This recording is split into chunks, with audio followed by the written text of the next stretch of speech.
高雄屏东大雨是落袂停，交通也出问题啊。其中，这屏东布袋乡的大埔村有车路地基漏了，但有100人掉在路路。那小琉球的交通船因为这风影伤过大，车站下晡全部停驶。另外，高雄山区有真侪所在，这石头连落来溪水涨起哩，而且这交通断去情形。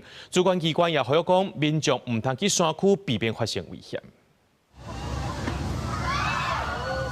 小琉球的交通船当要驶出港，不过大雁一船接一船爬过来，和几只船海悬海低，船顶的旅客也对咧哀哀叫。车在下晡屏东东流线的交通船因为风景伤大，海面上有侪水流查，为着安全设想，下晡3点过后的船班全部取消。山上冲下来的漂流木还有一些漂流物、杂物等都很多，那水流也很湍急。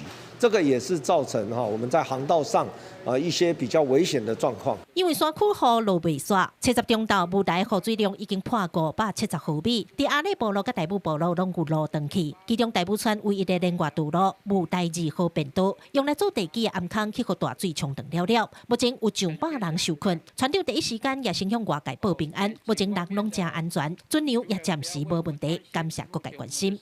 我们的2位重大伤患者。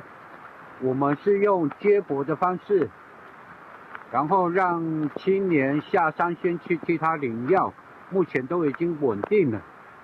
所以非常感谢大家的关心。高雄的山区也因为雨水量拢超过300毫米，下晡已经有92条土石流的红色警戒。民北科鲁桥也因为土石一直连落，目前公路局是派怪手伫现场顾，只要雨有浪碰就随处理。你包括布林、桃园、南马社拢有小范围的土石崩坪阻碍交通。另外，老龙溪溪水不量引起来第23路边，公路局也紧急封路。整个道路都要开始废土了，所以是要小心。 山区串流的溪水也做一摆赶落来到平地，伫阿莲田寮嘛有溪水不量，强要淹过桥面。乌来分桥也紧急封桥，等待水体确认安全了后，才开放通行。记者郭家祖、柯明哲、邱朝阳、高雄屏东综合报道。